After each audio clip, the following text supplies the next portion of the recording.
Tonight, an Eyewitness News investigation into olive oil. Extra virgin olive oil. It can, of course, be a very expensive ingredient in many people's kitchens. It is a serious story because we've discovered that a local company with a troubled history is tonight trying to explain how its supposedly pure olive oil turned out to be anything but. The investigator Sarah Wallace here now with her exclusive story. Sarah? Well, Bill and Liz, food experts, will tell you that when a product is in great demand and expensive, there are always going to be people who try to cash in by sneaking in a cheaper substitute.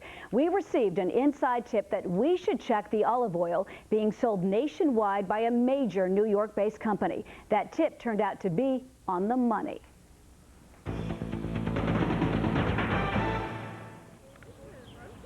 Greece is famous for its ancient treasures, spectacular scenery, and increasingly its hottest culinary commodity, extra virgin olive oil, which comes from the first press of the purest of olives. It's more richer and more tasty. You pay a premium for that taste, especially now that extra virgin is the staple for practically every gourmet recipe. Some of the best olive oil in the world now comes from trees like these in Greece. Well, we discovered that one major company may be trying to capitalize on that reputation by selling a product that's not even close to the real thing. The company, Krinos Foods, headquartered in Long Island City, New York, is one of the country's largest importers of Greek foods. We bought 4 cans of extra virgin olive oil from a popular market in Astoria, Queens. 2 were Krinos' own brands, Krinos and Hermes. 2 other brands we picked at random, Laconia and Kalamata. We had them all tested at this certified independent lab in Saddlebrook, New Jersey. 3 of the products, including the Krinos, tested fine. How would you characterize the Hermes?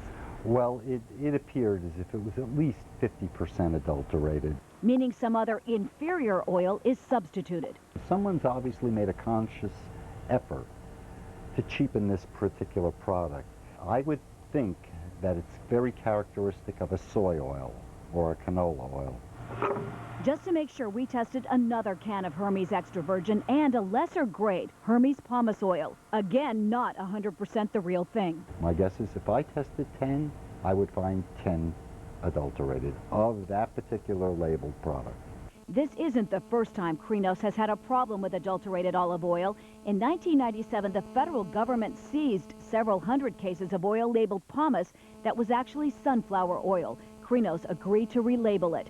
And then there are other products. In 1990, an Eyewitness News investigation revealed the company was selling banned Easter egg dye. The city council blasted the company. Krinos said it was a mistake.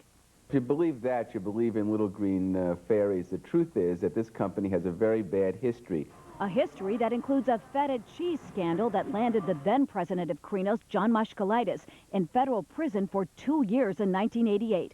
He pleaded guilty to conspiracy to import cheese contaminated with a cancer-causing pesticide. Son Eric took over as president, still is. He blames the current olive oil problem on his new supplier, DMK Global Marketing, claiming it certified the quality. I am just a middleman. You're the middleman? Yeah. But how do you know that the product's extra virgin olive oil? They told me so. And who's the manufacturer? In Italy. It's in Italy. So Yes. is it packaged and made in Italy? Yes. The tin says product of Greece. It's very possible that they, by mistake they packed the wrong oil. So whose fault is that? The manufacturer. But you supplied it. Yeah. So are you not responsible? If Well, I'm it's not respons- extra virgin olive oil. Okay, how you want to hold me responsible? I don't know. Krinos is going to hold you responsible. They're blaming you. I don't have to answer that. Krinos declined an interview, instead providing a statement saying it appears that both the Hermes Pomace oil and extra virgin olive oil DMK supplied to us may be blended with some other edible oil. This is a labeling and not health issue. We have sent samples to a certified lab. In the meantime, we have suspended sales of these products. The president promised us that if their results confirmed our findings, the company would immediately initiate a nationwide recall, that we would be the first to know. But several stores told us that Krinos began quietly recalling the product several days ago. Said take it back because I don't know, something wrong. Did they say anything about the labeling? They said it was a recall or something. What would you say if you knew that they had put soy oil in there? Oh, that's a terrible. That's a terrible. Not good at all. You can't cheat your customers. Krinos now says it is fully cooperating with the FDA on a voluntary recall. The company would not disclose how much Hermes had bought from the supplier DMK and put on the retail market, claiming that information could help its competitors. Now, you do not have to rely on sophisticated testing to see if your olive oil is the real thing. Here's a tip from food experts. You can do at home. Just chill your olive oil in the fridge a couple of hours. We just did this. If it's pure like this one, it should get cloudy and coagulate. That's the monounsaturated fat. If it stays clear, like this one, which just happens to be the Hermes, it is not the real thing.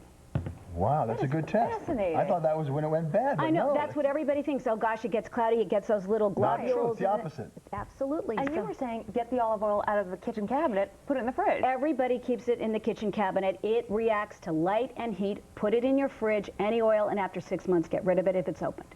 Good point. And this was just a blame game, it looks like, from both sides. I think you would call it that. Yeah. Yeah.